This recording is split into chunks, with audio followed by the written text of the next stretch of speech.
किसी पावन तीर्थ में जाएं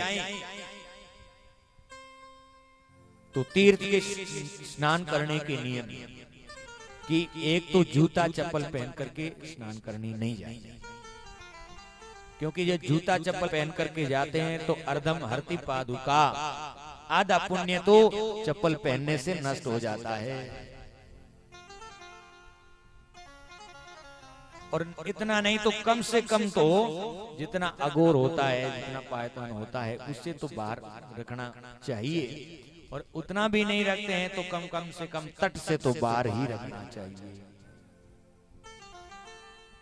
अब कई लोग तो महाराज चप्पल अंदर धोते हैं, देखा है कई बार यहाँ जंब सरोवर में लोग चप्पल पहने हुए अंदर धोते हैं पेड़ियों के ऊपर। वो आते तो पुण्य कमाने के लिए, लेकिन पुण्य नहीं, पुण्य है वो खो जाते हैं और पाप कमा करके चले जाते हैं। दूसरा, उस तीर्थ का जितना क्षेत्र है उसमें कभी मल मूत्र का विसर्जन नहीं करना चाहिए, किसी प्रकार का कूड़ा करकट आदि नहीं डालना चाहिए। तीसरा, जल में स्नान करने से पहले उस तीर्थ को प्रणाम करना चाहिए, प्रणाम करके ही, उसे क्षमा याचना करके ही उस जल में प्रवेश करना चाहिए। और पहला तो विधान ये होता है कि उस जल को प्रणाम करें, उसके छींटे जल के डालें, उसको आचमन करना चाहिए और फिर महाराज उस जल में प्रवेश करना चाहिए। हम क्या करते हैं, जाते हैं, पांव धो आते हैं, पांव धोए और वापस चले जाते हैं, बोले पांव धोने से भी स्नान करने का फल मिल जाता है। कदापि नहीं होता है, उल्टा पाप चढ़ता है। तीर्थों में केवल पांव कभी नहीं धोने चाहिए, या तो पूरे शरीर से स्नान करना चाहिए या फिर जल का छींटा दे देना चाहिए, बस इतना ही बहुत है। पांव कभी भी नहीं धोना चाहिए। और जल में हम जब स्नान करते हैं, ये शास्त्र में पहले कह दिया कि निर्वस्त्र होकर के कभी स्नान नहीं करेंगे। और जल में हम स्नान करते हैं तो कई लोग क्या करते हैं, स्नान करते हैं, मुंह भरा उल्टा किया अंदर ही थूक देते हैं, मुंह भी उल्टा किया अंदर थूक देते हैं। ये सबसे बड़ा पाप है।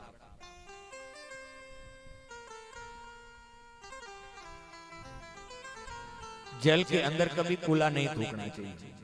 और शास्त्र तो इतना तक कहते हैं, नियम तो बड़ो कठिन है, गए स्नान करने जो नहीं तीर्थ में तो मेले कुचले शरीर कदी तीर्थ में प्रवेश नहीं करना। यानी पहले आप घर पर शुद्ध होइए तब जाकर के सरोवर में स्नान करिए।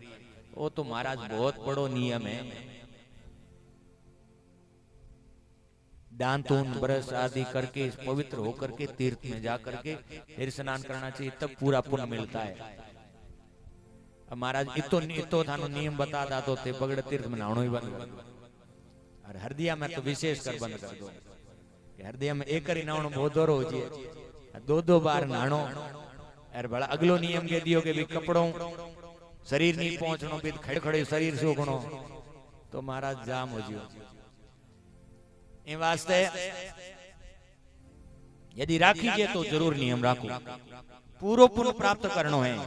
आप घानगे में तीर्थ में स्नान करया है, लेकिन की फल को मिले, फल क्यों को मिले, अपन पूरा नियम भी कोनी, अपन पूरा ठा भी कोनी कि विधि विधान ने कुंकर स्नान करनो चाहिए। अब महाराज फिर पुण्य क्यों प्राप्त हो गया। झाली रानी को दुख मिट गयो, स्नान करते शरीर की कोट जड़ गई, आपांग महाराज वो तावी को उतरे।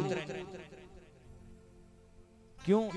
क्योंकि आपके पास विधि नहीं है, आप नियमों के अनुसार स्नान नहीं करते, तीर्थों का पूरा फल नहीं मिलता।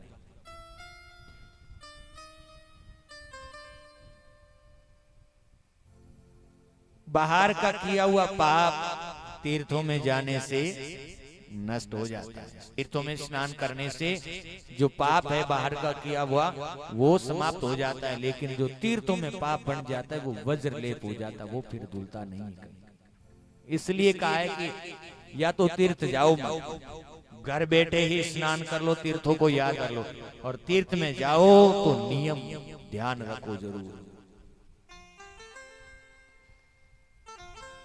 अगला कहा नियम के तीर्थ में स्नान करते समय यदि हो सके तो वस्त्र सहित स्नान करना चाहिए। सबसे उत्तम स्नान है सवस्त्र स्नान करना। और यदि वो नहीं कर सकते हैं तो महाराज ये तो कभी नहीं करना चाहिए कि कपड़े उतारे और उसके अंदर डुबोए और उसी के अंदर निचोड़ दिए। ये पाप कभी मत करना।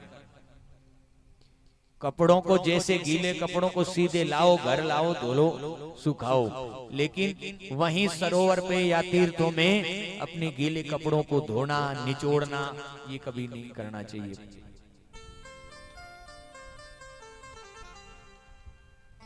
और जब स्नान करते तो स्नान करने का नियम यह है कि अपने जो द्वार हैं शरीर के, इन द्वारों को बंद करना चाहिए।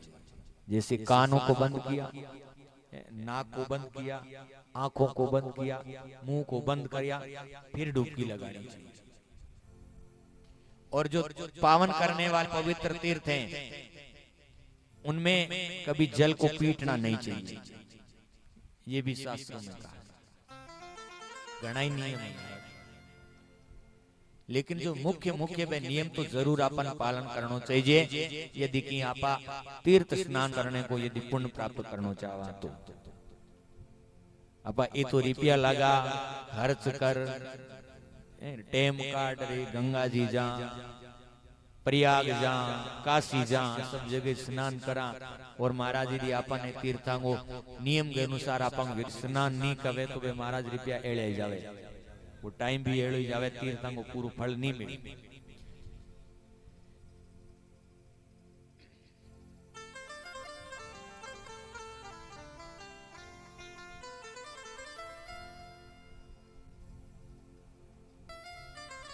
और जो व्यक्ति प्रातः स्नान करता है तो उसका मन स्वतः निर्मल हो जाता है और भगवान में लगने लग जाता है। आप गाने भगवान में मन क्यों को लगे? तो ए जगह बूढ़ा लोग जगह करे, अब देखें कि बे स्नान करने के बाद हम लोग पहला माड़ा ले देवे, क्योंकि बन ऑटोमेटिक अपने आप स्वतः है। जब हम स्नान कर लेते हैं तो हमें पहला काम ये होता है कि भगवान की याद आएगी। ये एक बार तो निश्चित है, आप स्नान करके रहेंगे तो आपको एक बार तो भगवान की याद आएंगे। अब आप भगवान का भजन करें नहीं करें, दिया बत्ती करे कि नहीं करे, वो आपके ऊपर है, लेकिन एक बार जरूर भगवान की याद आएगी। आपके मन में आएगा कि अब थोड़ी भगवान को नाम जप लो, और उस समय जो बैठ करके भगवान का नाम जो जपता उसको सहस्त्र गुना फल मिलता है। ये इसलिए भगवान ने कहा कि सूर्य